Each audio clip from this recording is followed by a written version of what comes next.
Oke, sudah lumayan yang ikut. Jadi kalau ada kendala nge-lag langsung bilang ya. Ini saya record menggunakan OBS Studio ini ya. Jadi nanti kalau misalkan kalian minta recordnya nanti saya kasih. Atau nanti saya kasih linknya aja.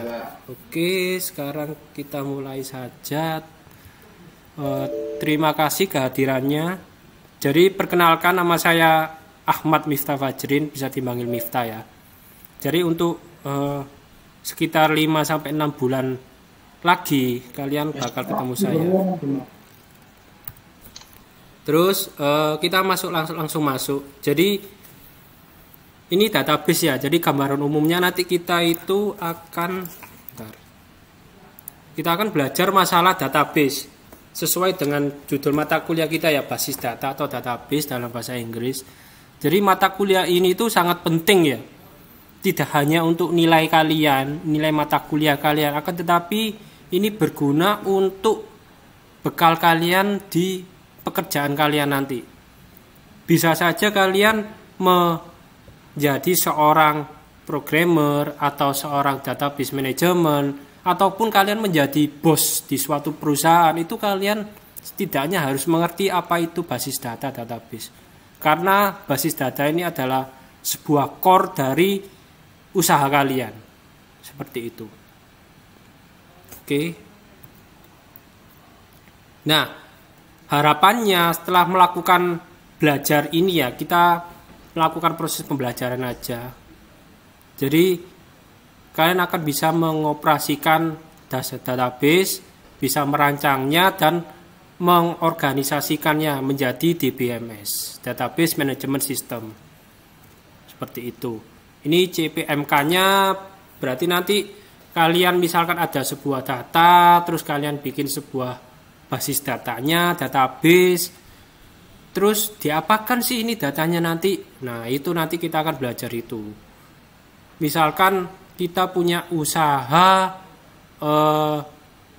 fotokopi, nah kita bikin database-nya nih, apa aja sih yang kita bikin di usaha kita fotokopi, misalkan skripsi atau tesis atau buku. Nah itu nanti kita belajar, pertama-tama kita bikin IRD-nya dulu, Entity Relationship Diagram, terus DML-nya, terus cara buat menggunakan aplikasi database seperti itu. Nah, nanti kita belajar masalah itu.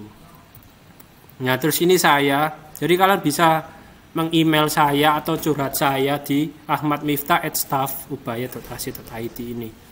Jadi saya suka ini sekilas saja ya, saya suka traveling, saya suka menjelajahi hutan-hutan seperti itu.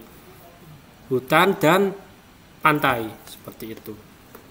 Jadi kalau di waktu senggang saya sih biasanya saya ke pantai atau ke enggak gunung ya, kalau gunung saya nanti kecapean sih, cuman pernah 2 kali, habis itu sudah tiarap. Saya lebih suka ke pantai atau menyusuri hutan-hutan seperti itu. Jadi kalau kalian tanya tentang pantai, saya pasti mengerti seperti itu. Pantai dimanapun ya, entah di Jawa Tengah atau Jawa Timur seperti itu. Oke, jadi kita di kuliah saya itu kuliah santai tapi serius ya. Jadi kalau kalian respect, saya juga respect seperti itu. Nah ini penilaiannya, jadi ada NTS sama NAS. Jadi seperti ini ya. Jadi setiap mata kuliah basis data itu akan sama. Cuman untuk kuliah saya itu akan saya tambahkan nilai keaktifan 5%. Jadi kalau kalian misalkan normal-normal aja tanpa aktif ya, nanti dapatnya 100%. Cuman kalau kalian lebih aktif lagi, saya tambahkan 5%. Seperti itu. Jadi nilainya 105%. Misalkan nilai kalian 76. Tuh ternyata kalian aktif di setiap kuliah saya misalkan ya, saya tambahkan 5%. Jadi 76, misalkan nilai kalian 76, jadi 81, dapat A kan, seperti itu. Atau misalkan nilai kalian 55, ternyata kalian setiap ada mata kuliah saya itu aktif. Nah, ditambah 55%, jadi 60. Nah, itu kan lumayan. Jadi kalau bisa setiap kuliah saya itu kalian aktif ya. Nggak hanya saya aja yang bicara, seperti itu. Dan juga segala bentuk kecurangan ya itu akan dinolkan seperti itu. Jadi saya harap kalian respect meskipun kalian nggak bisa tetap ngerjain sendiri. Oke, kalian tanya temen nggak apa-apa, kalian diskusi sama temen nggak apa-apa, tapi jangan mengcopy jawaban teman kalian seperti itu. Saya lebih respect orang yang tidak bisa daripada sosokan bisa. Jadi di setiap mata kuliah saya yang di semester lalu itu saya lebih respect orang yang mau belajar tanya-tanya ke saya itu akan saya tambahkan nilainya seperti itu. Misalkan nilainya 50, ternyata dia aktif, bisa saja saya naikkan jadi 60 atau 55 seperti itu. Bisa aja naiknya lebih tinggi daripada itu karena dia kenapa? Oh ya. Oke, kayak gitu ya. Seperti itu. Pak, ada yang belum masuk, Pak? Ada yang belum masuk? Masuk ke live stream maksudnya. Oh ya, ya udah nggak apa-apa. Tinggalan berarti dia. Siapa? Temen-temenmu? Iya, Pak, dia nggak bisa masuk ke generalnya juga. Oh, padahal sudah link sih sudah saya. Tulisannya apa? Full, Pak. Full. Oh, full. Udah full. Ini sebentar.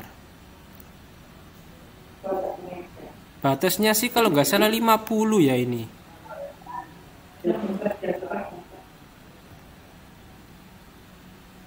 Ini berapa orang ya ini ya sebentar.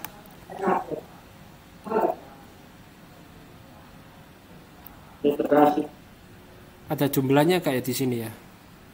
Sebentar. Tulisannya full gitu ya? Iya, Pak. Tadi dia omongin bilang full. Harusnya sih masih bisa, harusnya ya. Soalnya kapasitas oh ini ya, Trivagiku ya. Kapasitas ininya itu 50. Sudah masuk dia kayaknya. Siapa sih namanya? Ada di general, Pak. Banyak yang masih bilang masih belum bisa masuk. Oh. Berarti masih 21 ya.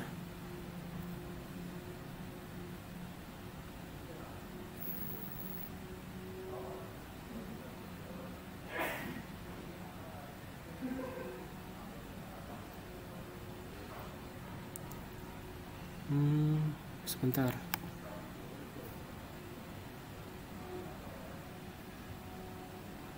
Ada yang sudah sering pakai Discord, maksimal berapa ya kalau stream ya?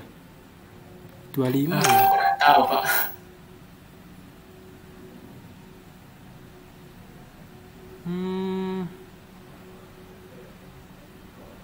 Soalnya sih biasanya, wah ini masa cuma 25 aja ya berarti ya, sebentar. Soalnya kemarin pakai Discord itu bisa sampai 45. Masa sekarang dikurangi lagi, bentar ya.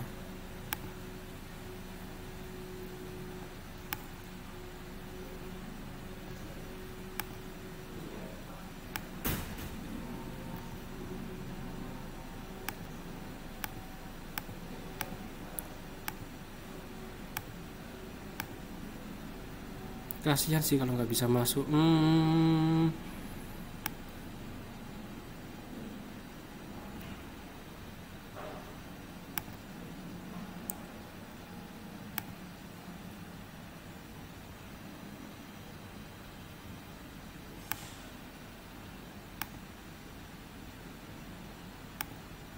Kalau invite di sini manual bisa nggak? Sebentar ya. Tadi siapa aja? Saya coba dulu deh.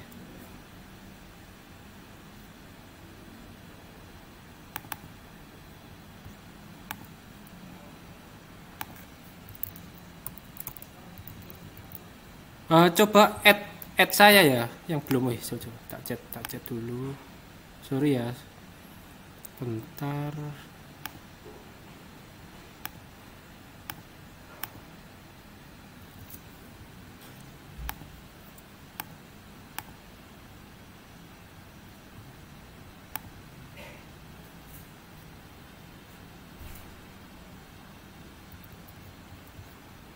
Ini kalau tetap nggak bisa sih ya berarti kita pindah ke Zoom.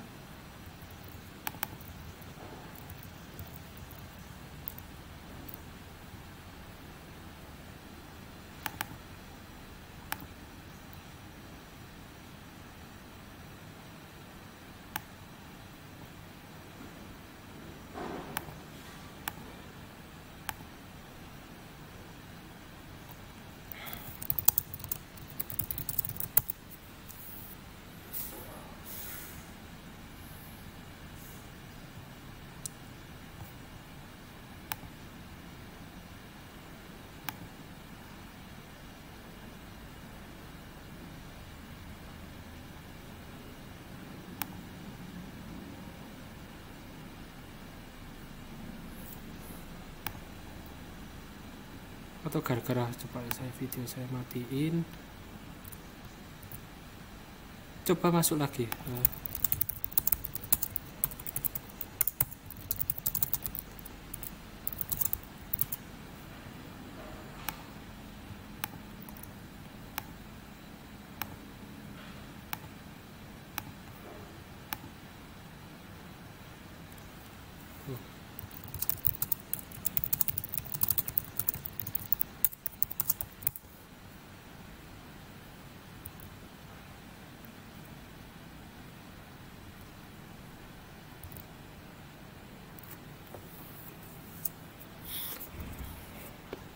Ada lagi yang nggak bisa? Sorry ya. Oh, ternyata kalau video dia maksimalnya 25. Oke. Saya tahu berarti.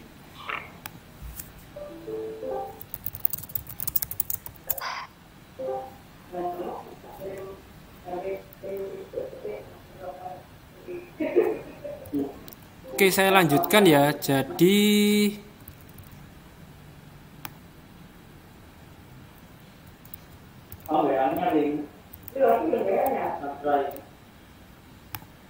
ini sudah kelihatan PowerPoint saya lagi ya, teman-teman?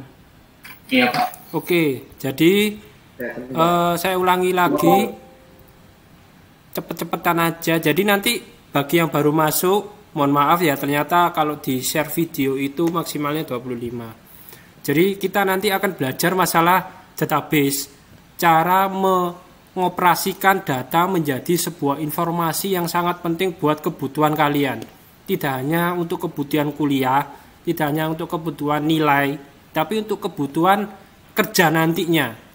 Jadi database ini sangat-sangat penting dan pasti berguna di pekerjaan kalian. Sekilas saja ya, jadi saya itu sering berproject di BUMN, atau kalau yang sudah tahu saya, itu project BUMN, instansi pemerintah, nah itu pasti aplikasinya itu pakai database. Pasti akan mengubah data-data yang lewat manual menjadi terpusat. Oke, jadi data-data yang biasa di kertas sekarang kita pindah ke dalam sebuah aplikasi, yaitu sebuah aplikasi database management system seperti itu. Jadi kalian jangan berharap hanya dapat nilai A aja di mata kuliah ini, tapi berharaplah bahwa saya expert di bidang basis data ini. Seperti itu. Oke, jadi kalian belajar database ini nggak akan sia-sia seperti itu. Saya mengalami sendiri, jadi database itu pasti dipakai di sebuah proyek. Dan nanti kalau mungkin kalian kalau misalkan sudah expert di basis data, mungkin saya bisa panggil kalian atau menawari kalian sebuah proyek seperti itu. Jadi kita belajar masalah ERD sebelum membuat database ya, kita merancang basis data relation-nya menggunakan entity relationship diagram, terus DBMS-nya, terus dan SQL-nya dan query-query yang mendukung seperti itu. Nah, jadi ini kalian kalau mau meng-email saya di ahmadmiftah@staff.ubaya.id, panggil saja nama saya Miftah seperti itu ya. Seperti itu. Jadi saya suka bertraveling ke pantai, ke gunung-gunung seperti itu. Kalau gunung enggak sih, sorry, di hutan-hutan seperti itu. Kebun-kebun seperti itu. Saya seringnya sih traveling kalau lagi gabut itu minggu-minggu sama teman-teman saya itu ke Cangar, ke Pacet seperti itu sih. Buat merefreshing otak kita. Dan berhubung ini COVID, jadi ya saya tiarap dulu, jadi nggak kemana-mana dulu. Ya kalau emang sudah suntuk banget baru saya keluar sama teman-teman seperti itu. Oke. Nah ini penilaiannya. Jadi NTS-nya seperti ini, 10% nanti ada 2 tugas, 20% kuis, dan project, 30% project plus 40% UTS, seperti itu. Ini 100% sama, dan ini ada nilai keaktifan tambahan dari saya. Jadi kalau kalian sukses semuanya, misalkan nilainya 100, bisa aja nilai kalian 105, karena aktif. Jadi saya minta tolong aktif di mata kuliah saya. Jadi misalkan ada pertanyaan, tolong dijawab seperti itu. Jadi menambah keaktifan kalian. Seperti itu. Jadi saya lebih respect orang yang mengerjakan sendiri daripada mencontoh, seperti itu. Di mata kuliah sebelumnya saya di pemrograman terdistribusi, ISA dan lain-lain, itu saya lebih respect orang yang mengerjakan sendiri. Apalagi yang sering tanya ke saya itu bahkan akan saya naikkan nilainya kalau memang dia itu niat belajar, seperti itu. Dan ini ada nilai keaktifan dari saya 5%. Jadi misalkan nilai kalian 70 bisa aja jadi 75, seperti itu. Tergantung dari keaktifan kalian. Dan kecurangan akan nilai 0. Ini sudah peraturan dari atas pimpinan, seperti itu. Dari Ubaya. Ini beberapa materi akan sama seperti sebelumnya, ada introduction, IR dan lain sebagainya, seperti itu.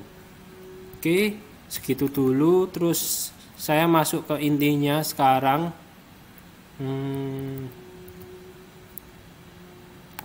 Nah, ini basis data. Jadi tujuan kita belajar basis data untuk kuliah ini adalah mendefinisikan data, informasi ke dalam sebuah database.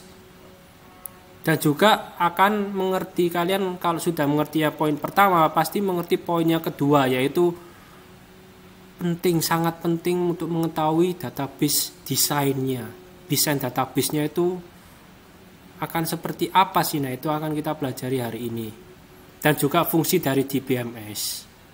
Seperti itu. Nah, ini kita mulai dari data versus information. Nah, di sini data itu adalah sebuah informasi, sebuah kalimat informasi, sebuah kata informasi.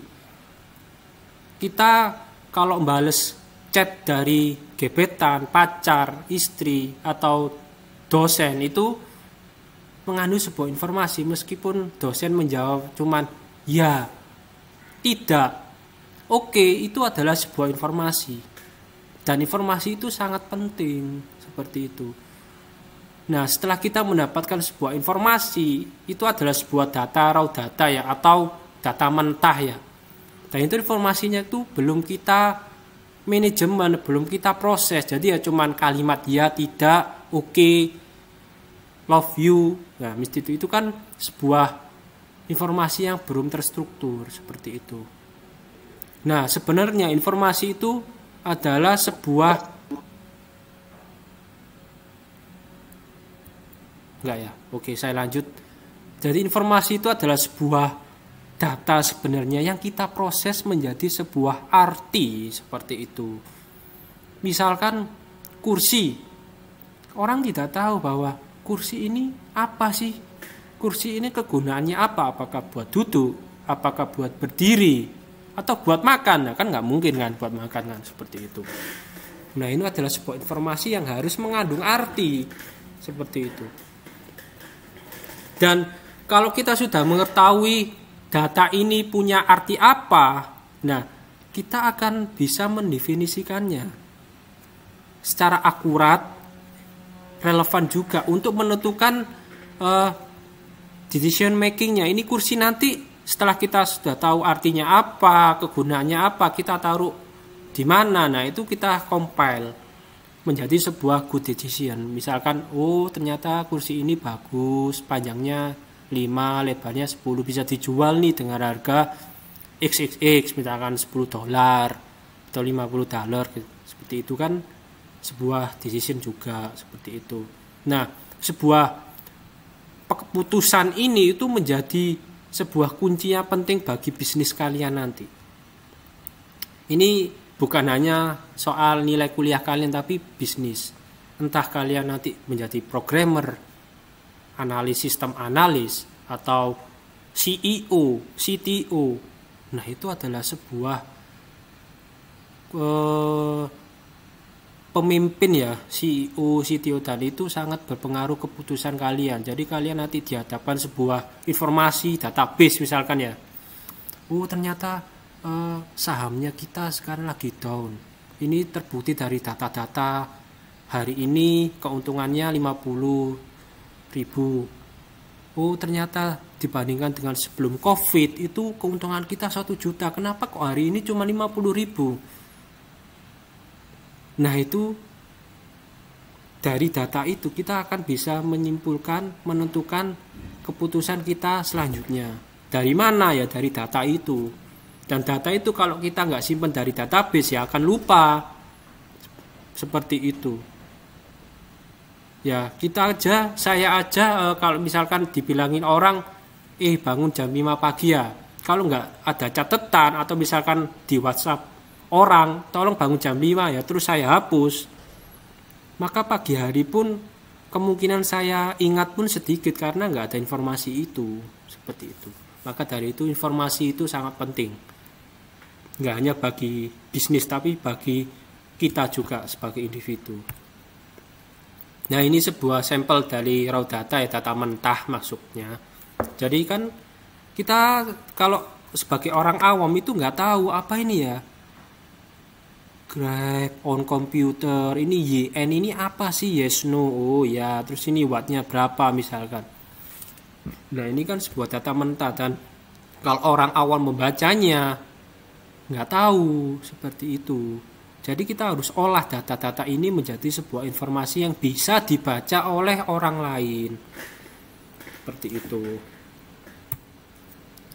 Dan ini contohnya informasi mentransfer dari data-data yang tadi menjadi sebuah data yang bisa dibaca. Seperti itu. Data-data itu ditransformasikan ke dalam sebuah, entah sebuah perhitungan persentase atau sebuah chart. Seperti itu. Oke. Jadi nggak hanya sebuah yes no, berapa keuntungan perusahaan hari ini berapa, kemarin berapa, bisa kita baca lewat sini seperti itu. Oke, jadi misalkan keuntungan yang kemarin itu ternyata Januari cuman sekitar 5 rupiah misalkan kayak gitu ya. Terus sekarang ternyata bulan Februari itu dari data hasil penjualan meningkat jadi 100 misalkan. Nah itu kan lebih enak data ditransformasikan ke dalam sebuah, entah sebuah chart, pie chart seperti itu, atau sebuah block chart seperti ini ya. Nah ini misalkan kita punya restoran, terus kita pengen pilih apa ya untuk hari ini ya, spesial menunya apa sih, menu spesialnya misalkan soto atau rawon atau bakso seperti itu. Kalau saya sih pilih bakso soalnya suka daging ya. Nah terus kita akan berpikir lagi nih, misalkan saya sebuah CEO dari BU Bakso Ubaya misalkan. Terus sebelum kita memilih soto rawon bakso, kita harus tahu bahwa customer kita itu marketnya siapa sih? Apakah marketnya mahasiswa? Apakah marketnya dosen? Atau keduanya? Atau cuman orang-orang biasa? Nah itu kita perlu melakukan sebuah survei seperti itu.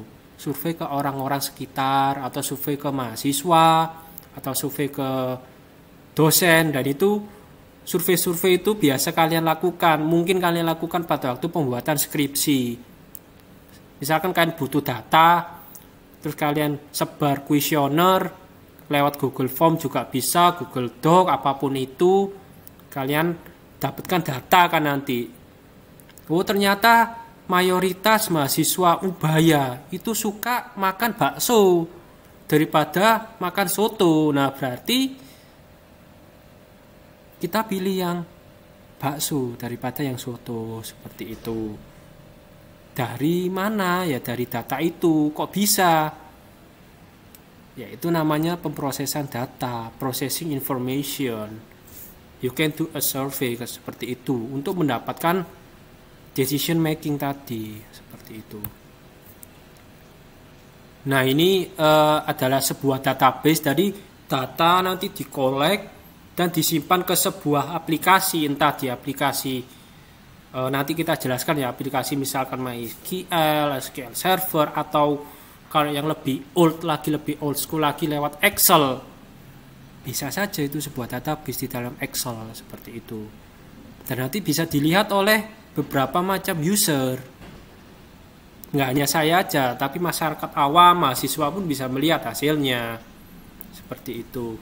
Terus juga dia lebih terproteksi, jadi keamanannya seperti itu. Jadi kalau misalnya kalian pakai database SQL Server, itu kalian bisa mengatur sebuah rules, sebuah permissionnya, siapa aja sih yang bisa mendelete, siapa aja sih yang bisa menginsert, seperti itu. Oke, terus bisa juga untuk mengkontrol redundant ya, data-data yang double. Nah, ini kita akan jelaskan selanjutnya. Terus ini design to be retrieved. Jadi data itu bisa kita pakai secara efisien. Sudah tersimpan dalam database, kita tinggal pakai, kita tinggal select, terus kita tinggal desain, beres. Jadi data yang sudah kita collect lewat survei atau lewat Google Doc itu bisa kita pakai. Nah, ini misalkan aplikasi apakah sih yang menggunakan database. Nah, ini misalkan tujuannya itu kita membeli ke supermarket. Di supermarketnya kan pasti ada database toh. Kalau kalian lihat ke Indomaret, Alfamart, pasti tinggal scan barcode, tik, langsung muncul harga dan nama produknya. Nah, itu dari mana? Kok tiba-tiba QR code muncul nama dan harga? Nah, itu ada di sebuah database. Jadi misalkan QR code-nya scan trace, ada ID-nya. Dan ID-nya itu mereference ke sebuah database. Misalkan ID-nya 2. Oh, ternyata ID 2 di database itu adalah sebuah minuman kaleng susu misalkan. Terus ada lagi yang withdrawing money from ATM dan lain sebagainya, seperti itu. Dan terus silakan bagi sekarang yang pegang laptop atau handphone, silakan menuju ke ini ya, https://padlet.com Ahmad Miftah basis data. Nah, itu silakan kalian menuju link ini dan silakan isi ya. Itu misalkan contoh-contoh aplikasi yang menggunakan database itu apa sih? Misalkan kayak Alfamart, aplikasinya ya, aplikasi sistem manajemen ini. Misalkan ada Google, berarti kan Google kan juga ada database. Nah, itu silakan isikan di sini ya. Misalkan sekarang ya, saya kasih waktu 2 menit. Ini ya, kalian copy ini. Terus soalnya saya nggak mau saya sendiri sih yang baca. Nah, ini ya. Jadi https://padlet.com Ahmad Miftah basis data. Saya kasih waktu 5 menit misalkan nih. Nah, ini kan kalian nanti muncul seperti ini. Terus misalkan saya milih ini ya, plus ini ya, plus add post, misalkan NRP saya ini ya, NRP. Terus Miftah. Nah, terus misalkan aplikasi apa sih yang memakai database? Nah, misalkan aplikasi Alfamart misalkan ya, mesin kasir, sistem kasir Alfamart. Nah, tuh kalian isi ke sini ya, seperti itu. Oke. Jadi saya pengen tahu bahwa apakah kalian tahu sih contoh-contoh aplikasi yang menggunakan database? Oke, Gerald. Sistem kasir Matahari, oke, bagus. Yang lainnya?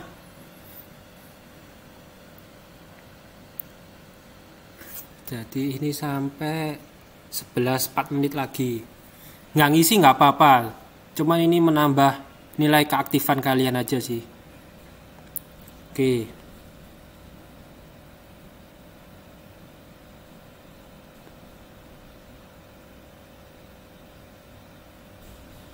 Sistem My Ubaya, oke, Jericho bagus sekali ya, itu My Ubaya itu sangat penting. Oke.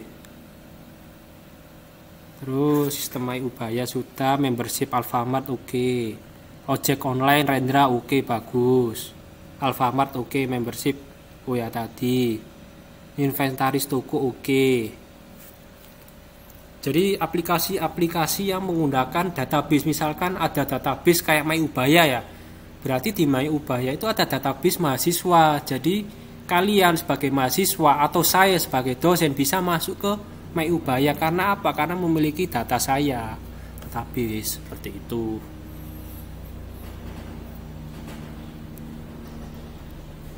Sistem ruang guru, oke, pasti ada. Sip, Aryo.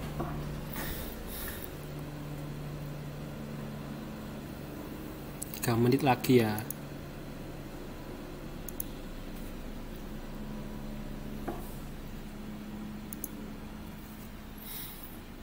Sistem kasir matahari, sistem pada game online. Apa itu yang sistem pada game online? Saya belum tahu. Terus sistem tracking ekspedisi. Oke, bagus. Jelaskan di sini, Pak. Ya, silakan. Jadi kalau sistem game online kan itu kan saya ambil contoh misalnya Point Blank ya, Pak ya. Game FPS itu, Pak. Ya. Jadi kan tiap orang kan pasti mempunyai akun sendiri-sendiri. Jadi pasti ada sinkronisasi data antara PC kita sama data di gamenya gitu, Pak. Oke, sip. Betul, bagus. Ya. Saya juga dulu itu mantan pemain Dota juga. Jadi saya tahu itu. Oke. Jadi sambil kalian ngisi, sambil saya cerita, jadi dulu saya juga pemain Dota. Dulu saya terakhir main Dota itu 2017 dengan MMR 5,7K. Itu lumayan, kalau saya sih lumayan. Habis itu saya pensiun karena sudah tua, 3 tahun yang lalu. Jadi pernah membanggakan diri sendiri ya. Jadi pernah dapat piala 3 kali di kampus saya dulu S1 di UNS. Itu ada perlombaan Dota, jadi one on one, dan kelompok itu saya dapat piala seperti itu 3 kali berturut-turut. Oke, pencatatan sipil oke. Terus online shop oke.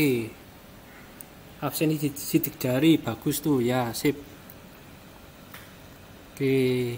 Oke, Facebook JNI sistem penduduk oke. Sip.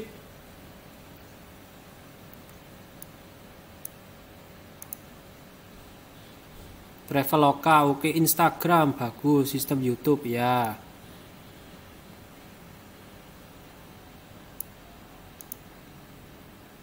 Oke ya, saya rasa cukup segini aja. Ini bisa saya download nggak ya, sebentar.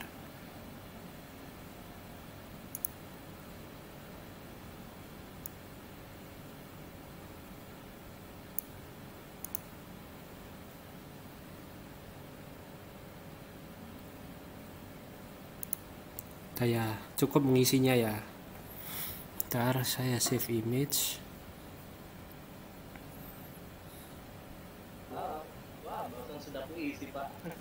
Gak apa-apa, ini udah proses kok. Nah ini ya, gak apa-apa. Nah, saya taruh di ini, nanti bisa kalian baca sendiri ya.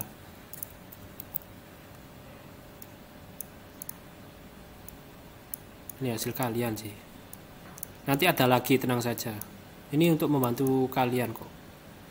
Jadi kita nggak hanya kuis, nggak hanya project, nggak hanya soal, tapi kita mau main-main seperti ini aja, relax. Oke, lanjut ya. Terima kasih jawabannya teman-teman, bagus-bagus dan betul semua. Oke, terus lanjut.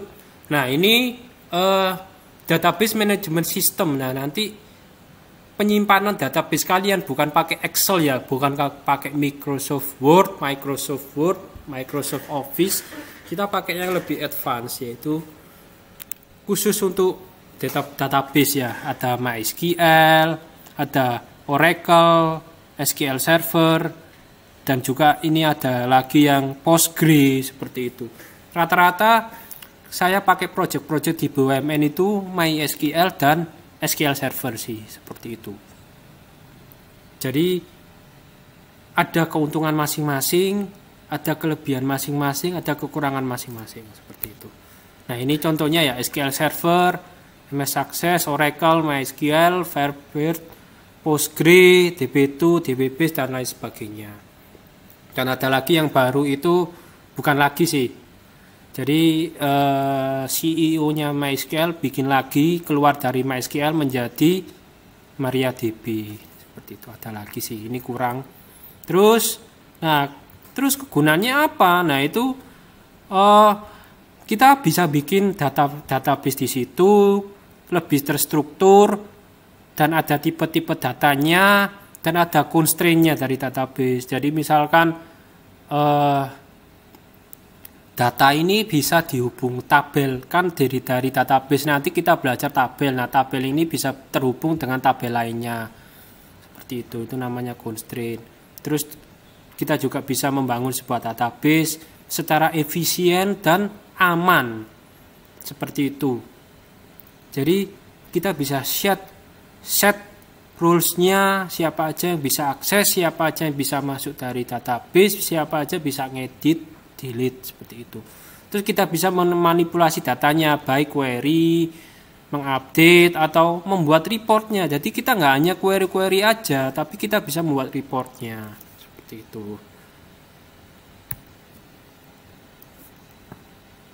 Oke, kemudian ini yang saya jelaskan sebelumnya, ada rule. Jadi di sini ada DBMS. Terus di sini ada end user. Terus end user ini bisa aja dia sebuah programmer, dia bisa mengakses data dari komputernya ke DBMS. Atau sebaliknya, dari DBMS misalkan si aplikannya merequest, nanti akan dibalikkan sebuah data. Misalkan kita merequest sebuah query, ya nanti kita di DBMS ini akan mereturn hasil query-nya, seperti itu ya. Terus di dalam DBMS ini jelas ada database-nya, itu sebuah metadata ya. Misalkan ada data customer, invoice, dan produknya. Ini data-data yang diinputkan oleh end user atau bisa diselect oleh end user juga. Terus kenapa sih kita pakai DBMS itu? Untuk meningkatkan data sharing. Jadi lebih terstruktur aja sih intinya. Database itu terstruktur karena ada sebuah penyimpanan data. Sudah, itu aja intinya, pegang ya. Untuk data sharing. Seperti itu. Dan keuntungannya seperti integrasinya lebih mudah. Jadi kalau misalkan kalian pakai sebuah website, 5 website bisa aja terhubung dalam satu database. Nah itu integrasinya akan lebih mudah dan security-nya pasti lebih tinggi, seperti itu. Dan untuk mengurangi data inkonsistensi, ini nanti kita jelaskan selanjutnya, data akses, decision making, dan productivity-nya juga meningkat. Seperti itu ya. Terus tipe-tipe database, di sini ada single user sama multi user. Nah, di sini di single itu hanya mensupport satu user aja di satu waktu, oke? Terus di sini ada desktop DB, dari namanya single ya, cuma satu aja. Misalkan di laptop saya membuat aplikasi localhost, ya itu cuma buat saya aja. Multi user DB, nah itu support multiple user, jadi bisa mengakses dan diakses oleh banyak user dalam satu waktu, seperti itu ya. Terus workgroup DB, nah itu kita bisa membuat small group ya dari sebuah single department. Misalkan departemen informatika kita, ya udah kita bikin workgroup informatika aja. Lebih tinggi lagi namanya enterprise, seperti itu. Jadi dari grup-grup tadi, dari departemen misalkan informatika, itu bisa aja diakses dan mengakses departemen teknik industri, kedokteran, dan lain sebagainya. Seperti itu. Jadi entire organization, misalkan satu ubaya, di dalamnya ada departemen-departemen, nah itu bisa diakses semua. Bisa mengambil data informatika dan bisa mengambil data teknik industri atau diambil juga, seperti itu. Dan itu tergantung security-nya masing-masing departemen. Misalkan saya nggak mau diakses database ini sih, bisa. Nah, itu masalah security-nya lebih tinggi. Nah, terus ada lagi location-nya. Yang pertama centralized. Jadi datanya itu terlokasi di satu single site. Berarti satu aja, dia satu di satu tempat. Kalau distributed itu datanya, database-nya itu terpecah-pecah di dalam sebuah beberapa site, beberapa tempat servernya ya, seperti itu. Yang centralized itu satu single site, satu tempat, misalkan di teknik informatika aja. Distributed ini, jadi misalkan database Ubaya, kalau centralized itu cuman satu aja di tempat situ, cuman di tempat servernya SIM misalkan. Kalau distributed bisa aja dia berada database-nya itu dipecah di informatika, teknik industri, beberapa part. Misalkan mahasiswa itu database mahasiswa di teknik informatika, database dosen di teknik industri misalkan. Itu namanya distributed across several sites. Nah, terus dari penjelasan saya sebelumnya, silakan isikan lagi ya. Itu keuntungannya dan kelemahan centralized dan distributed. Atau gini deh, lebih enaknya gini deh. Jadi kalau misalkan dihadapkan sebuah kasus, misalkan kasus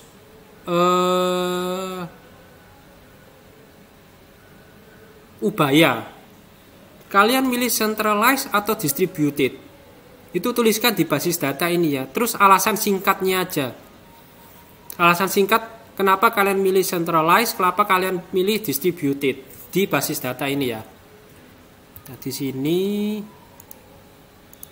saya sebentar ya, jangan diisi dulu.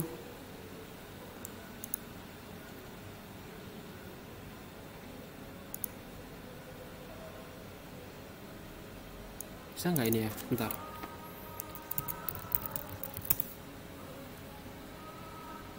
Nah, isikan di sini ya, lagi. Oh, masih ada ya. Bentar.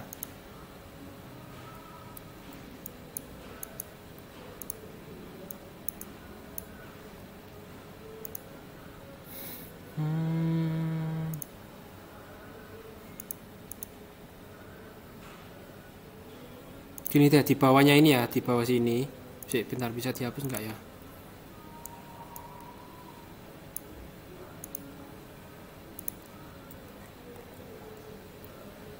Oke ya, di bawahnya sini kalian isikan centralized atau distributed. Kalian minimize ya. Kalian kalau di mouse saya di kontrol sama kontrol sama min, sorry. Isikan, misalkan saya punya My Ubaya. Itu kalian pilih centralized atau distributed di bawah sini ya.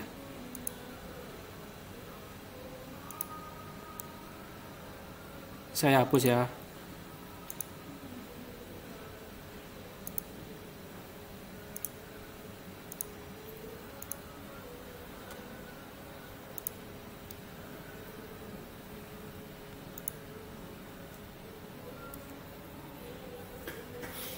Atau kalian bisa nama, oh ya ini saya hapus dulu semuanya.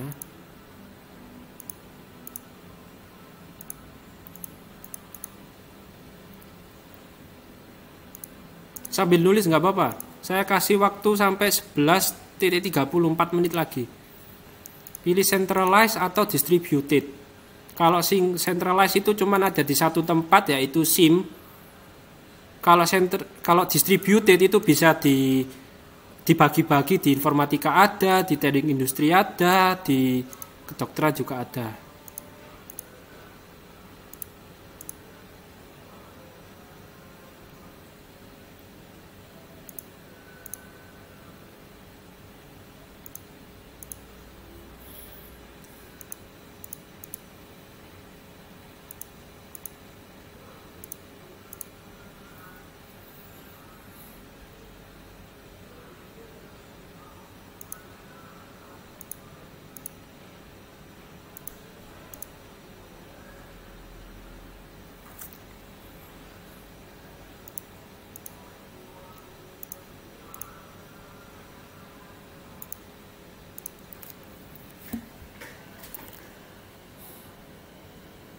Oke, distributed karena kalau ada trouble lebih mudah mengatasinya. Kok bisa, Gerald?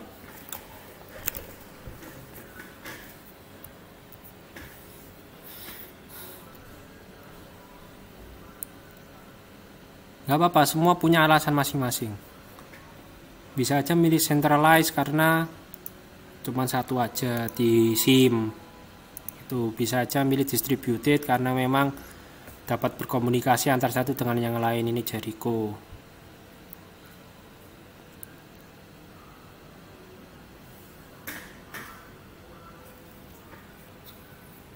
Oke, 3 menit lagi.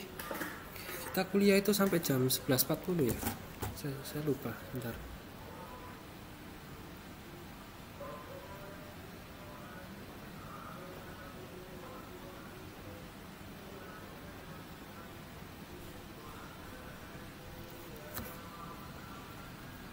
Ini sampai 12.30 ya, masih lama.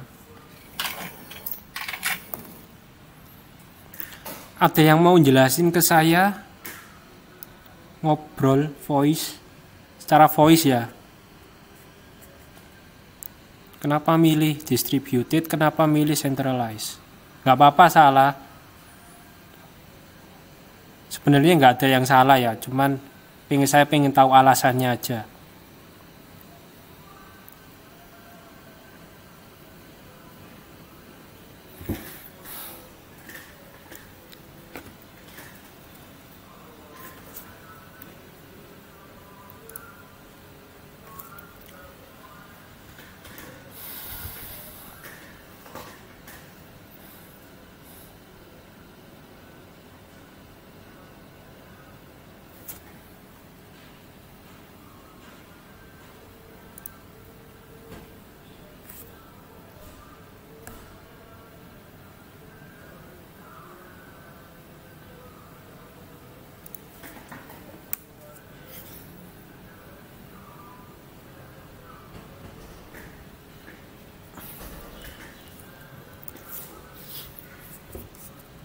Ada yang mau bicara?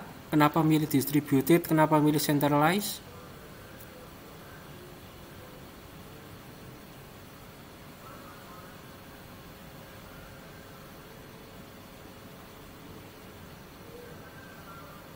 Nah, mungkin Jericho bisa berbicara kenapa milih distributed.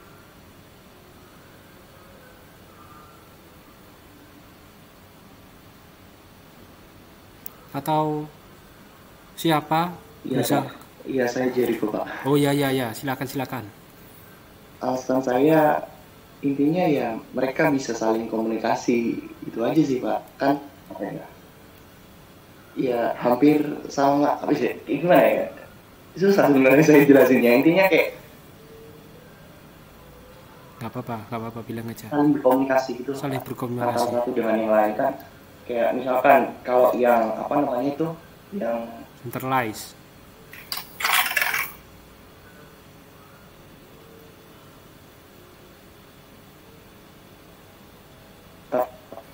pusat Centralized terpusat, betul. kan. Nah berarti dia tuh kayak intinya dengan distributed itu baru keluar gitu. Oke. Sekarang jam. Oke ya, saya tutup ya. 5, 4, 3, 2, 1. Ekspor.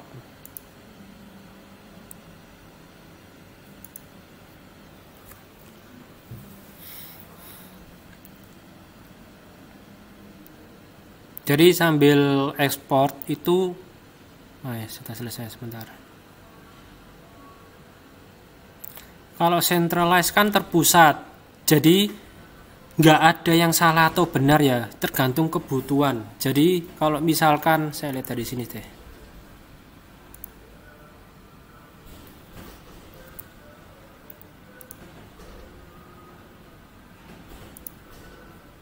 Oh ini ya. Karena lebih mudah mengatasi jika ada trouble distributed. Oke, bisa juga centralized karena semua sistem Mayubaya itu berpusat menjadi satu. Seperti contoh kemarin Mayubaya mengalami error. Oke juga. Jadi centralized itu kan terpusat.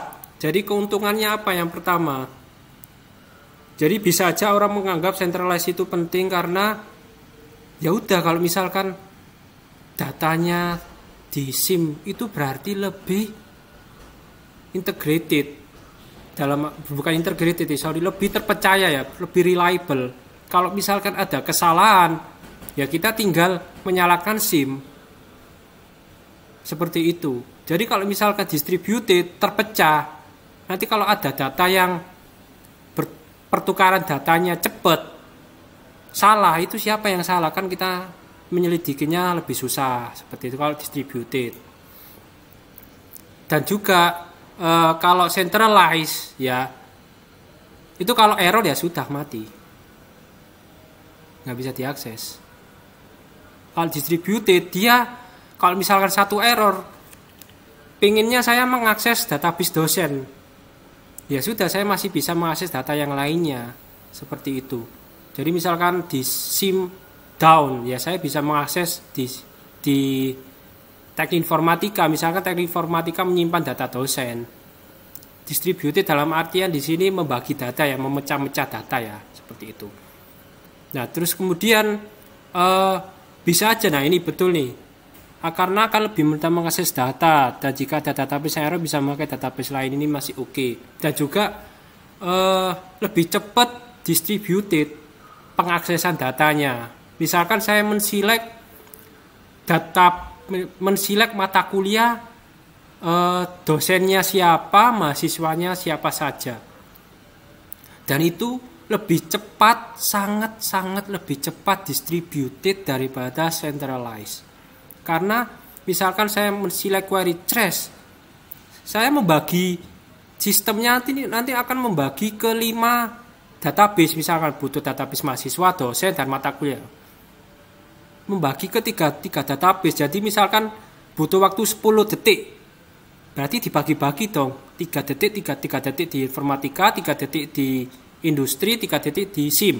Itu secara langsung synchronize ya, real time. Nah, kalau lewat SIM itu nunggu 10 detik. Bayangkan kalau 10 detik bisa dipecah menjadi 3, atau malah 10 detik itu bisa dipecah menjadi 10 database. Berarti kita men-select query cuma butuh 1 detik. Sedangkan kalau kita centralize query butuh 10 detik. Seperti itu.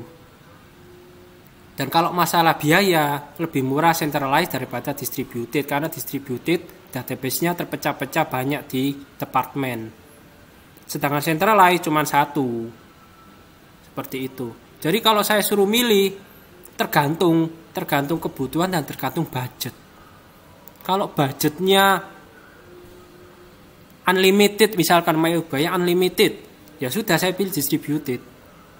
Kalau dananya terbatas, ya saya pilih centralized. Seperti itu. Oke.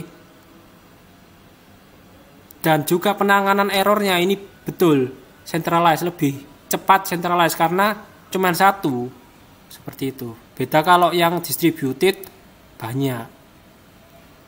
Kalau 1 error ya kita selidiki dulu siapa nih yang bikin error, informatika atau industri, seperti itu. Dan kalau pengaksesan datanya ya jelas lebih cepat distributed. Seperti itu. Jadi sama database distributed itu sama dengan server ya. Kalau kita misalkan mengakses Mayobaya itu, misalkan ternyata servernya ada 5, ya enak. Kalau misalkan yang akses 1000 orang ya dibagi ke 5 server itu, 200. Nah, kalau satu server langsung diberondong 1 juta akses, ya down. Seperti itu. Atau kalau misalkan di DDoS, di denial of service ya, itu ya langsung down server Mayobaya. Nah, kalau distributed masih ada 4 backup server lainnya. Seperti itu ya. Jadi tergantung kebutuhan pemilihannya. Oke, terus tadi ini ya saya save copy image. Nanti ini jawaban kalian akan saya taruh di di ULS. Jadi nanti kalau sama saya nanti kita sering ketemu yang kayak gini ya.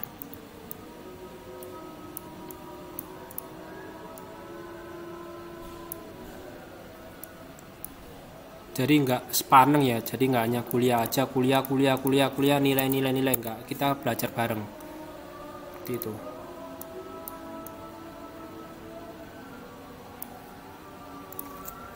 Oke, lanjut. Nah, di sini ada tipe database. Ada transaksional, ada analytical. Jadi bisa aja transaksional ini support company ya, hari demi hari ya. Kalau analytical, dia biasanya ini ya, yang saya di bold ini ya, merah ya, historical data. Dia memakai history, misalkan Januari omsetnya berapa, Februari omsetnya berapa. Nah, setelah itu kita simpulkan menjadi taktik atau strategik company-nya ya, seperti itu. Misalkan keluarga kalian atau teman kalian bingung, waduh ya apa iki bro, kok usahaku kok gak ngenang ini kok omsetnya turun. Nah, ya udah, kamu bilang aja ke dia, misalkan kamu menjadi konsultan. Ada datanya enggak, bro? Coba lihat sini, saya lihat. Oh, ternyata Januarimu anjlok, Februari meningkat, Maret anjlok. Nah, berarti bisa disimpulkan bahwa misalkan bulan-bulan ganjil itu ternyata omsetmu turun, ada apa? Apakah pegawainya banyak yang cuti atau produknya nggak laku? Misalkan Februari sudah beli, otomatis bulan Maret nggak ada yang beli lagi. Soalnya misalkan beli kertas print kasir ya, atau beli handphone kan lifetime kan, masa hidupnya. Nggak mungkin dong bulan Februari beli, Maret beli lagi. Ya nggak tahu lagi kalau dia crazy rich Surabayaan ya. Kalau orangnya kaya ya terserah dia, entah Februari beli, Maret beli juga bisa. Tapi kan di Indonesia kan crazy rich-nya kan nggak banyak. Jadi ya misalkan beli HP di TP, misal punya counter HP Februari meningkat, ternyata Maret turun ya. Itu perlu introspeksi. Apakah setelah peningkatan ini bulan besok tinggi lagi? Kalau rendah, apa yang harus kita lakukan buat bulan selanjutnya? Nah, seperti itu ya. Guna database. Terus ini integritas datanya juga terjamin, konsistensi datanya juga. Jadi di sini kita belajar juga masalah dictionary dan relationship antar tabel. Seperti itu. Kita skip aja. Terus bisa juga pakai multi user. Jadi nanti menggunakan algoritma tertentu untuk memastikan bahwa user tersebut itu dapat mengakses database-nya secara berkelanjutan tanpa meninggalkan asas integritasnya itu. Intinya begitu ya. Terus juga di database juga ada backup dan recovery-nya.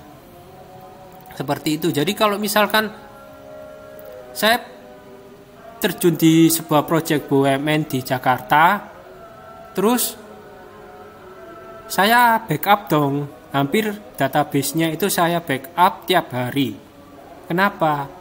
Karena siapa tahu tiba-tiba ada hacker yang mengganti datanya. Berarti kan integritasnya kan sudah tercoret. Nah, kita punya backupnya dong, jadi ya kita balikin aja ke hari sebelumnya. Atau misalkan ada programmer yang nakal, misalkan sebelum dipecat, misalkan dipecat ya, hari itu kan masih kerja, nah dia obrak-abrik database-nya, bisa kan? Nah ya udah, kita punya backupnya dong, ya udah kita balikin aja, kita backup terus kita recovery juga, seperti itu. Dan juga nanti ada integrity manajemennya juga, seperti itu.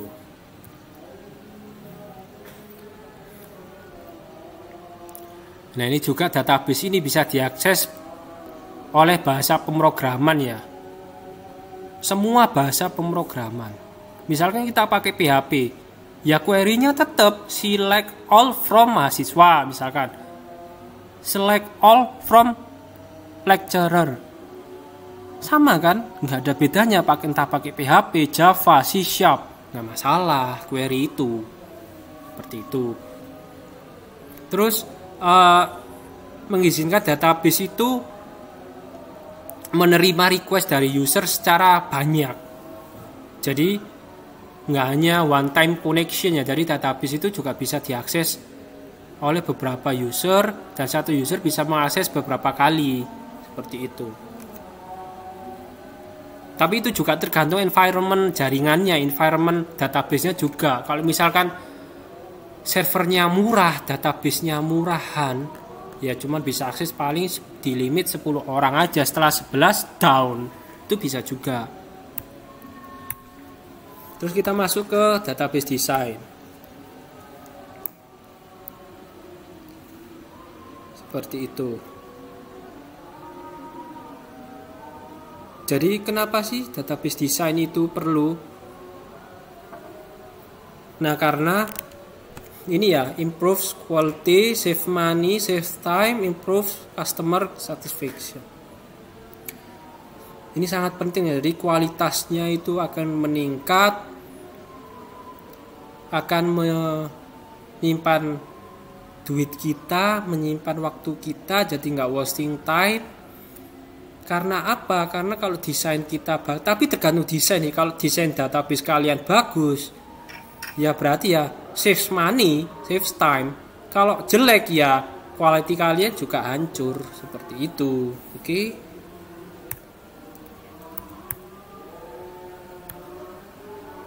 Nah ini ya redundancy. Jadi redundancy itu adalah sebuah data yang double. Data double yang maknanya sama. Namanya aja double ya, berarti sama. Dan itu sangat-sangat jelek di desain database kita. Mengapa? Karena database kita itu juga memakan space dari hard disk server. Jadi kalau misalkan semakin banyak yang double, ya semakin berat servernya untuk mengaksesnya dan dibaca oleh customer itu juga membingungkan, kok di sini ada data lagi. Langsung praktek aja ya nanti. Jadi data nanti becomes inaccurate. Jadi misalkan nih ada data mahasiswa, misalkan tadi ya Jericho, misalkan asalnya Surabaya. Terus ternyata ada data lagi, Jericho AD. NRP-nya sama, cuma namanya beda, Jericho AD. Terus asal tempat lahirnya SBY, di atasnya Surabaya. Padahal maksudnya Surabaya sama SBY itu kan sama. Nah, itu akan memberatkan. Dari sisi server berat, dari sisi customer itu nggak profesional. Seperti itu. Harusnya bisa satu data aja. Jericho AD misalkan. Dan data tempat lainnya Surabaya. Dan nggak ada data SBY. Nah, itu perlu kita antisipasi seperti itu. Ada standarnya sendiri-sendiri. Jadi nggak bisa data kota di Indonesia misalkan nomor 1 Surabaya, nomor 2 SBY, nomor 3 Jakarta, nomor 4 JKT. No, nggak bagus dari sisi profesional itu.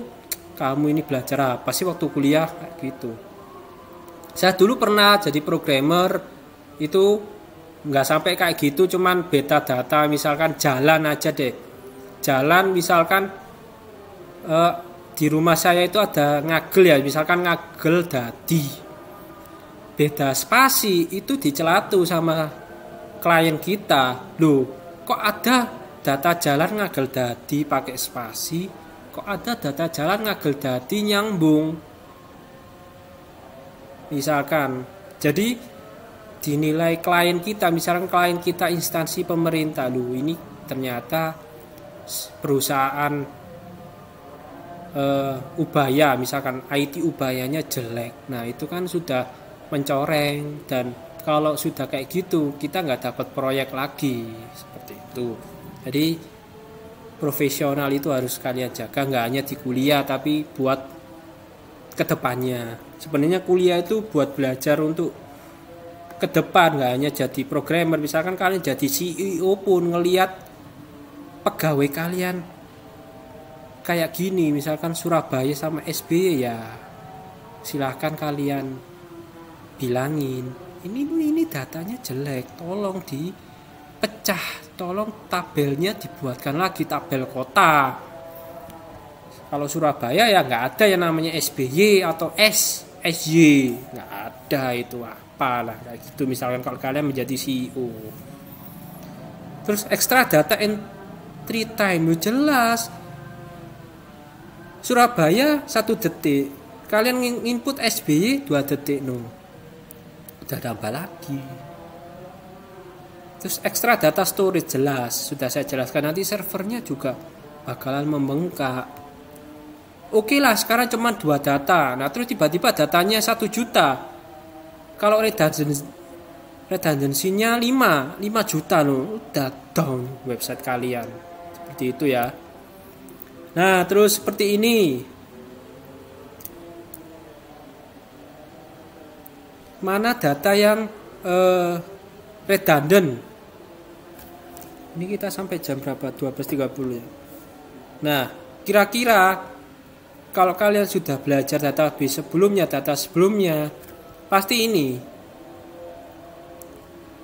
Why? Kenapa?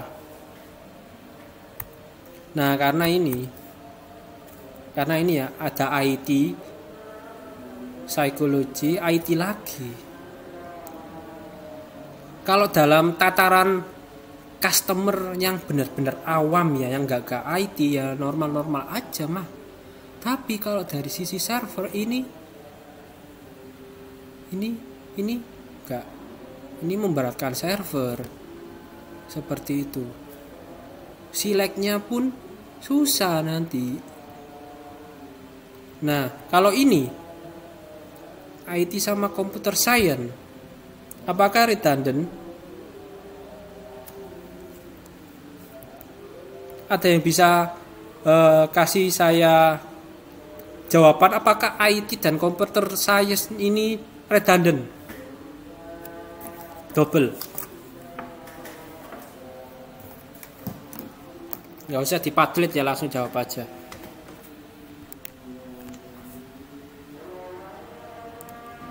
Oke, karena nggak ada yang jawab, jadi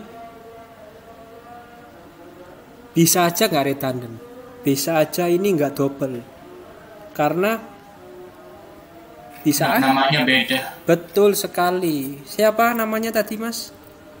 Nathanael Pak. Oh Nathanael, ya betul, karena namanya beda, betul sekali. Jadi ini bukan redundant ya.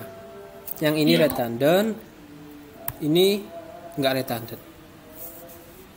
Bisa aja ada IT, bisa aja kalau di kita ada DSAI, Game Development, SIB, itu nggak redundant. Kecuali kalau Computer Science, terus ada lagi CS.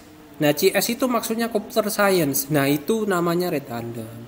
Itu perlu kita benahi.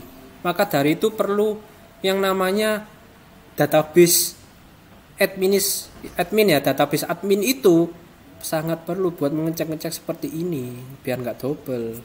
Ini ya maksudnya ya, biar nggak double ID sama IT, atau misalkan IT ini kita ganti CS, nah itu baru double. Terus cara menanggulanginya ya kita bikin tabel baru, namanya school. Nah di sini di school ini ada school ID dan school name. Terus kita kasih ID 02 itu psikologi, 03 law, 05 computer science. Nah kemudian kita kasih dong ininya. Misalkan 05 itu ternyata computer science. Nomor 2 psikologi, computer science. Bisa aja. Oh ternyata IT ini maksudnya computer science. Kalau database adminnya bilang ya, oh ternyata diubah ya, itu nggak ada yang namanya computer science ya, IT ya, kita masukkan ini IT. Oh ternyata memang ada IT, ada. Kan kalau di kita ada sekarang, yang IT DD itu ganti nama jadi IT ya. Nah bisa aja ini 06 IT seperti itu. Biar standar seperti itu. Oke. Dan di sini ada database design notation. Nah, nantinya itu kita akan memakai sebuah extended entity relationship diagram EERD ya. Nah, nanti tipe-tipenya itu seperti ERD, object role modeling, object oriented database. Nah, di database itu juga ada OOP-nya. Object oriented maksudnya, object oriented database. Jadi lebih terstruktur kalau ODB ini. Seperti itu. Nah, ini hari ini kita belajar konsep-konsep key, ada entity, table, atribut, kolom ya, atribut ini nanti dari di table itu kalau di Excel itu kan ada atasnya biasanya. Nah, itu namanya atribut kolom.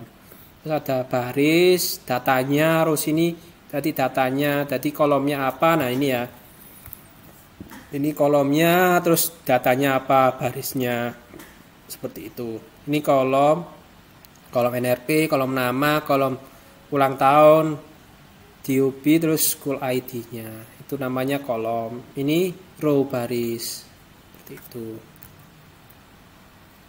Terus kita akan belajar masalah primary key. Jadi ini ya, primary key itu ini. Misalkan primary key itu wajib different. Different is must ya. Jadi wajib beda primary key, namanya aja primary key. Dari sebuah key utama dari sebuah tabel. Sama ini NRP nggak boleh sama, school ID juga nggak boleh sama.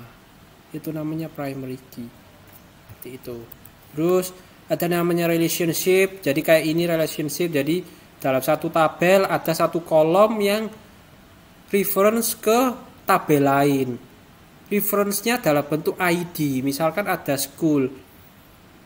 Terus mereference ke tabel, terus kolom apa? Biasanya seperti itu kalau di database. Itu kolomnya school ID. Nah, berarti kita hubungkan school ID-nya ini. Jadi tadi yang ID ini kita ganti mereference ke tabel school dengan melihat school ID. Reference tabel school menggunakan school ID seperti itu. Jadi lebih terstruktur dan lebih integritas datanya juga terjamin seperti itu. Jadi nanti kita bisa lihat bahwa school ini apakah ada yang double sih kita menginsertkan sebuah school seperti itu. Terus ada foreign key. Nah, ini juga foreign key sih. Ini namanya foreign key juga bisa, relationship juga bisa seperti itu. Nanti relationship itu juga ada yang namanya one to one, one to many, many to many. Nah, itu nanti kita mau belajar seperti itu. Ini namanya foreign key ya. Seperti itu. Nah, entity, entitas. All thing, suatu, segalanya. Misalkan sesuatunya atau barangnya itu adalah sebuah mahasiswa, mobil, bank account dan lain sebagainya, dosen juga bisa. Nah, ini nanti sebuah fokus kita ya untuk membuat sebuah database atau membuat sebuah tabel seperti itu. Soalnya pemilihan pembuatan tabel itu juga penting. Misalkan student sama cars dijadiin satu, baik enggak? Ya enggak baik. Masa kita nanti bingung, nanti NRP, student punya NRP, tapi cars punya nggak NRP? Ya punya sih, yang apa namanya nomor plat nomor itu. Tapi apakah itu sama? Apakah itu standar? Misalkan NRP-nya NRP kita misalkan 10 digit. Nah, sedangkan nomor polisi kan belum tentu sama. Nah, seperti itu nanti kita juga mendesain sebuah database itu juga perlu melihat seperti entity-nya, apakah perlu dijadiin satu tabel atau beda-beda tabel seperti itu. Nah, ini namanya misalkan di sini ada nggak tahu ya namanya ini siapa, pokoknya orang-orang bully lah. Itu ini namanya entitas dari student. seperti itu. Jadi misalkan namanya A, B, C, D. Nah, ini sebuah entitas dari student. Dan ingat, sebuah entitas itu mewakili satu baris di dalam tabel. Misalkan student, ada tabel student. Nah, isinya apa ya? Isinya mahasiswa A, B, C, D, seperti itu. Oke. Oke, selanjutnya, nah ini atribut. Nah, di dalam entitas ini, satu baris ini, satu row ini, pasti ada kolomnya dong, ya kan? Kolomnya itu bisa juga disebut atribut. Nah, misalkan atributnya ini mungkin saja ada nama. Kalau nama kan pasti, masa nggak ada nama mahasiswa, masa namanya nunim kayak gitu ya. Mungkin aja sih kalau kalian sebagai bapak, misalkan kalian namain nunim juga bisa, nama apa bisa, nama salam juga bisa, nama jin pun bisa, terserah kalian seperti itu. Name, terus alamat, rumah, terus misalkan lokasinya di mana, kode posnya gimana, seperti itu. Nah, ini bisa disebut kolom, bisa disebut atribut. Di sini, nah ini misalkan nama ini sebuah atribut, street, town, state, postcode, nah ini sebuah atribut. Dan pasti punya sebuah value. Bukan pasti sih, mungkin aja punya value. Bisa saja tidak punya.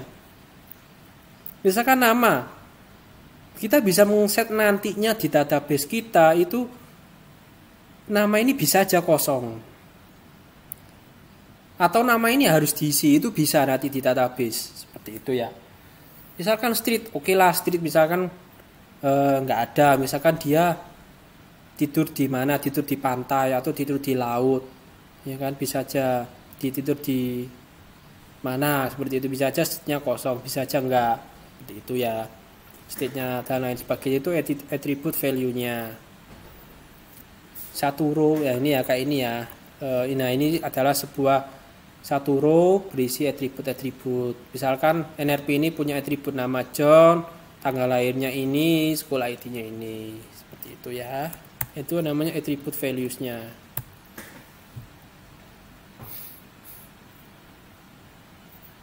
Nah, terus kemudian di sini ada tabel, kolom, sama baris. Nah, satu tabel itu berisi kolom dan baris. Oke ya, ini kolom, ini baris. Nah, satu tabel itu akan menampilkan sebuah entity, instannya dari sebuah entity. Dan satu row, ini ya, satu row ya, itu untuk satu instance, satu thing, satu barang misalkan. Dan satu kolom itu untuk satu atribut. Jadi satu baris bisa aja terdiri dari beberapa atribut. Seperti itu ya. Oke. Ini baris ini sama aja dengan records atau values juga bisa. Baris, record, value juga bisa. Ya. Lanjut. Nah, seperti ini. Jadi misalkan nama Sarah, streetnya 221, somewhere, state-nya KLD, postcode-nya ini. Nah, dari data-data ini kita sudah punya data-data orang misalkan. Terus kita mau transformasikan ke dalam sebuah database. Nah, kita perlu membuat kolom, berarti kan kolom nama kita bikin. Sebelum membuat kolom, bikin tabel dulu, tabel student. Terus di dalam satu tabel student kolomnya apa aja? Ada name, street, town, state, sama zip code post juga bisa, postcode juga bisa, seperti itu. Terus kita isi nama Sarah, namanya Sarah juga sama. Apakah redundant? Enggak, bisa aja KTP-nya beda nomornya, seperti itu. Dan di sini kekurangannya itu adalah belum ada KTP. Jadi bisa aja ini dianggap double, redundan ya, seperti itu bisa aja karena nggak ada NRP-nya, nggak ada nomor KTP-nya, seperti itu. Meskipun postcode-nya sama, bisa aja ini double, seperti itu ya. Terus kita masukkan name, street, town, state, sama postcode. Ini tabel, satu tabel ini ya, satu tabel, ini nama kolomnya, nama tabelnya, ini nama kolomnya, ada 5 kolom, terus satu baris, satu record itu mempunyai values kan, nama, street, town, misalkan, itu ya. Oke, next. Nah, seperti ini ya, ini namanya atribut, ini rows-nya. Terus primary key. Nah, primary key adalah kunci yang utama, ya kan? Dari sebuah atribut, dari sebuah tabel.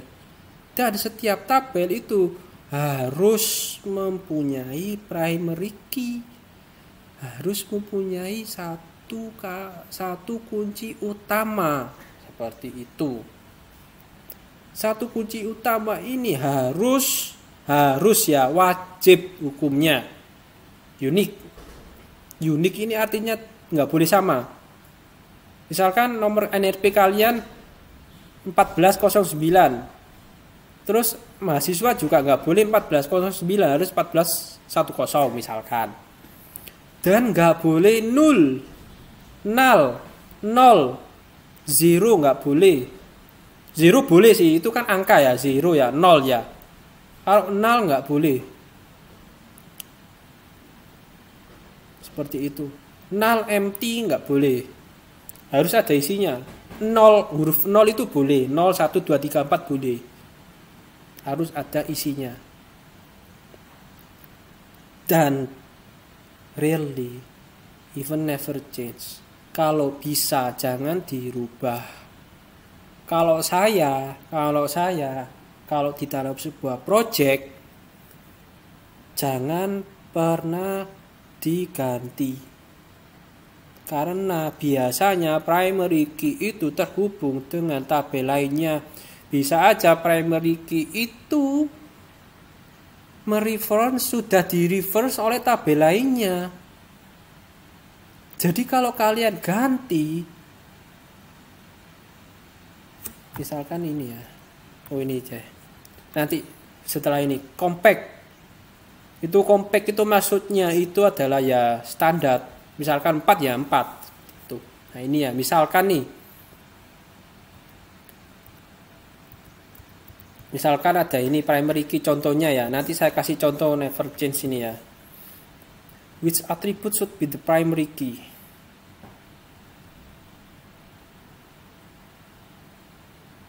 Ada yang bisa bantu jawab saya? Apakah di sini memang ada primary key-nya? Kalau ada, yang mana?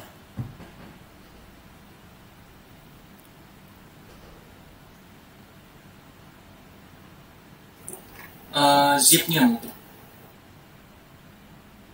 Ada yang lain? Sama 1 sama 2 kok. Ada Nah, nggak bisa. nggak bisa ya? Nggak ada, Pak. Nggak ada. Oke. Betul.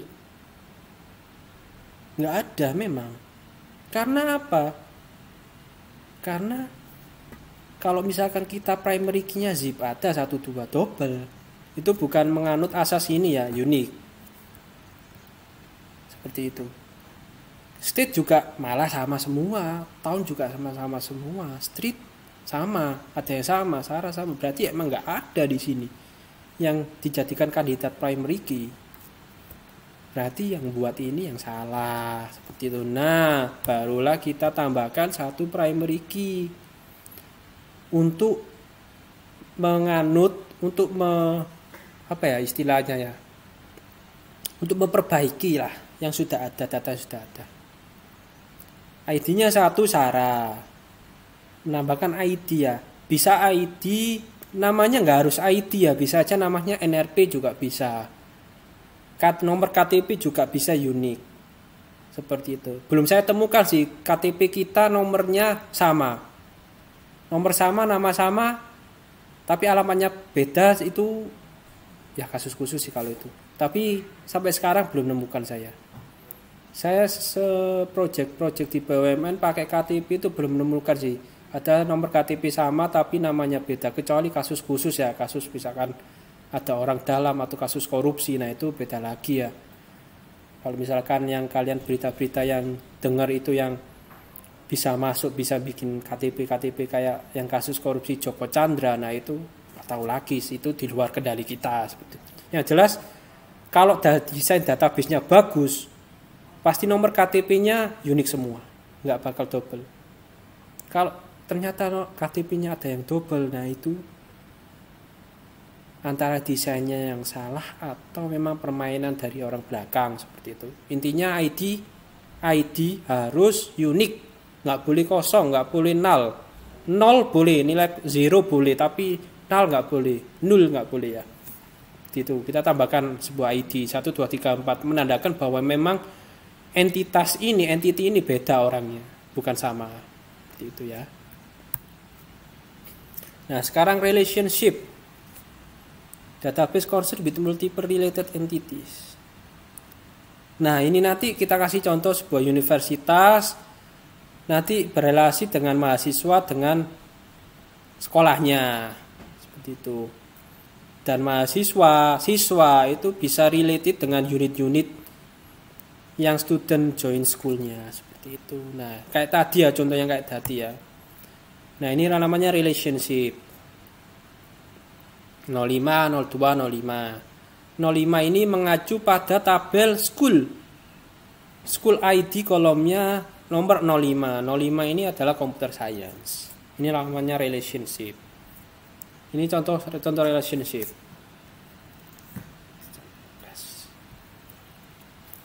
Foreign key. Sekarang belajar foreign key, yaitu sebuah kolom yang merelate antar tabel. Nah, foreign key ini adalah bisa saja sebuah primary key dari related. Bukan bisa saja, itu biasanya itu pasti primary key dari sebuah tabel yang lainnya. Misalkan ini berarti ini kemungkinan tabel punya tabel.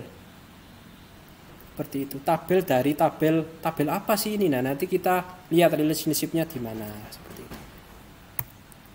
Nah, kayak ini ya. Ini nama foreign key-nya, school ID. Mereference kemana? Mereference tabel school. Terus kemana ya? Ke kolom school ID misalkan. Seperti itu. Oh ya, jadi ini sudah terbentuk sebuah relasi. Seperti itu. Sebenarnya bisa aja relasi ke dirinya sendiri. Bisa saja seperti itu. Jadi misalkan di sini ada school ID NRP FK misalkan, bisa saja misalkan kalian punya teman kelompok misalkan, bisa saja. Oh, ternyata NRP John teman kelompoknya Niki, itu bisa saja. Oke. Facebook saja statusnya bisa in relationship with myself, ya kan? Ayo lo, bisa kan? Malahan relationship with myself. Gimana itu? Ya kan, oke ya. Terus nah, ini bisa saja database usernya itu dikategorisasi menjadi aktor, bisa support personelnya, behind the scene juga bisa. Ini standar sih ini ya, ini bisa kalian pelajari sendiri. Terus nah, ini beberapa aktornya, ada database admin ya, database designer, end user, sama software engineers. Ini kayak stakeholder di dalam database ya. Seperti itu, ada database administrator, designer, end user, sama software engineers. Ini kita jelasin satu-satu. Jadi DBA itu dia bertanggung jawab ya untuk memanage database. Jadi misalkan saya database admin ya, itu dia bisa mengatur privilege-nya, user management, monitoring data. Jadi saya bisa misalkan Pak Miftah, mohon maaf ya, privilege-nya, rules-nya cuma bisa mengakses, nggak bisa mengedit. Oke, nggak apa-apa, seperti itu. Nah, itu yang ngatur DBA. Terus juga bisa menambah user, misalkan Pak Miftah saya tambahkan ya ke MyUbaya jadi rektor misalkan. Nah, itu boleh seperti itu. Nah, terus desainer ini untuk mendesainnya beda ya. Jadi yang desainer ini mendesain, adminnya ini untuk ini role-nya. DBA, defining, user management, data monitoring. Nah, yang membuatnya itu desainer. Oke, in designer implementing database along with its metadata, seperti itu. End user. Nah, ini end user ini yang mengaksesnya. Misalkan untuk melihat aja boleh end user, seperti itu. Atau bisa saja kayak kita mengakses API Traveloka misalkan. Itu kita juga bisa dianggap end user. Seperti itu. Kita cuma bisa mengakses datanya aja, melihat seperti itu. Untuk certain purpose ya, misalkan untuk aplikasi tambahan kita, seperti itu. Jadi database-nya nggak ada di kita, tapi kita mengambil informasi di Traveloka. Database-nya ya di Traveloka, kita cuma mengakses, misalkan kita buat aplikasi lainnya turunan Traveloka yang membutuhkan akses ke database Traveloka, yaitu lewat API biasanya. Nanti API mungkin diajarkan di web programming ya, saya belum tahu, seperti itu.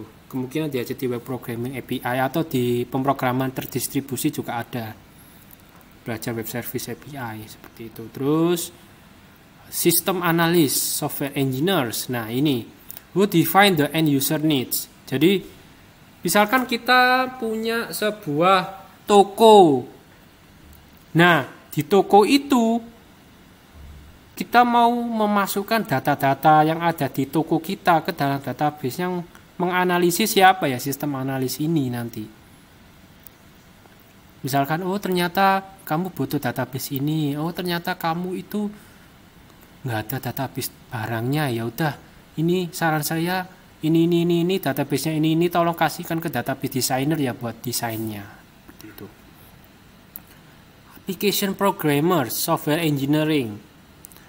Nah ini who develop application-nya. Jadi sebenarnya itu programmer itu bukan mendesain database. Sebenarnya ya, di perusahaan besar seperti Gojek, Traveloka, Blibli, Tokopedia itu punya peran masing-masing. Programmer, sistem analis, database admin, database designer. Nah, kalau yang di perusahaan-perusahaan kecil, menengah, UKM itu biasanya all in. Programmer ya bisa database, bisa MySQL, SQL Server, PHP, Java, jQuery, dan lain sebagainya. Itu masih mending. Masih mending itu, nggak apa-apa. Programmer memang begitu. Jadi programmer itu setidaknya tahu database, tahu query-nya. Pasti tahu query kalau programmer itu. Pasti tahu query. Itu tugasnya programmer sih memang. Untuk memakai database-nya sudah dibuat dari database designer ya, programmer harus tahu query-nya apa. Insert-nya gimana, delete-nya gimana ya harus tahu programmer. Seperti itu. Karena aplikasi kan butuh itu. Aplikasi menampilkan data mahasiswa di MyUbaya ya programmer harus tahu query. Tapi programmer nggak wajib mendesainnya, nggak wajib membuat database seperti itu.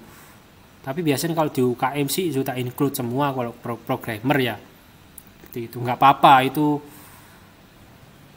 kalau dinilai, kalau misalkan kalian masuk di Gojek itu bagus kalau misalkan kalian tahu PHP, Java, tahu database, itu penting sih, penting.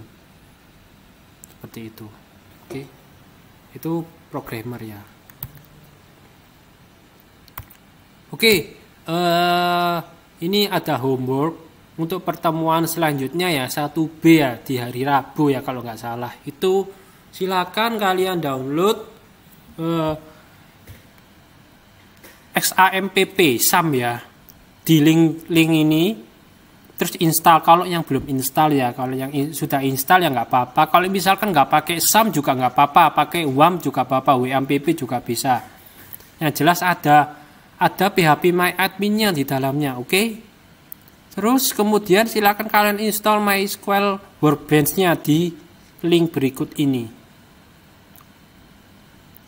Oke? segitu dulu dari saya.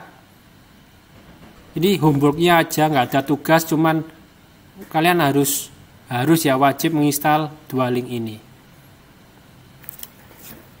Oke, sekian dari saya. Selamat belajar. Jadi saran saya kalau kalian masih bingung, silakan chat saya secara personal lewat Discord boleh. Saya terbuka orangnya. Kalian chat kapanpun di saya boleh, curhat apapun boleh, nggak hanya masalah database, masalah yang lainnya juga boleh. Seperti itu. Saya jawab sebisanya. Seperti itu. Masalah dengan doi, gebetan boleh juga. Tapi lewat personal. Kalau kalian nggak pingin misalkan saya tanya database di lewat grup yang sudah saya bikin boleh, general juga boleh, lewat private saya juga boleh, seperti itu. Jadi sekian dari saya. Ada pertanyaankah? Nanti Permisi, Pak. Iya, silakan. Permisi, Pak. Saya Ya. William Hartanto, asisten dosennya, Pak. Oh iya.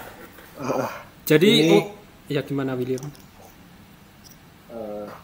Nggak apa-apa, masuk dulu aja, Pak. Ntar saya... Oh iya. Jadi kenalin ya, itu ada William Hartanto, itu asisten saya, asisten mahasiswa sih sebenarnya lebih tepatnya, soalnya membantu kalian belajar. Oke, jadi nanti ada sesi sendiri dari Mas William Hartanto. Jadi kalian bisa tanya-tanya lewat William. Seperti itu. Dan juga nanti ada sesi sendiri sama William, ya. Boleh tanya jawab, boleh konsultasi. Misalkan ada soal dari saya, terus sudah dikumpulkan, terus sesi selanjutnya Mas William bisa menjelaskan soal itu jawabannya gimana sih, kayak gitu, atau ada pertanyaan lanjutan seperti itu. Mas William Hartanto ya. Mungkin kalian sudah ada yang kenal seperti itu. Oke. Segitu dulu. Ada pertanyaankah? Iya Pak, saya mau tanya Pak, ini kan saya kan ketinggalan untuk pertama kali ya Pak. Nah itu ada rekamannya nggak Pak? Sudah saya siapkan OBS, nanti tinggal saya kasih link mungkin di grup ini ya, nanti saya copy paste. Seperti itu. Oke. Ada lagi yang mau tanya? Saya ngelihat profile picture mie goreng ini jadi lapar. Iya Pak. Gak apa-apa. Oke. Kalau nggak ada pertanyaan saya tutup ya. Terima kasih ya teman-teman atas Terima kasih, Pak. Selamat siang. Ya, terima kasih, Pak. Pak.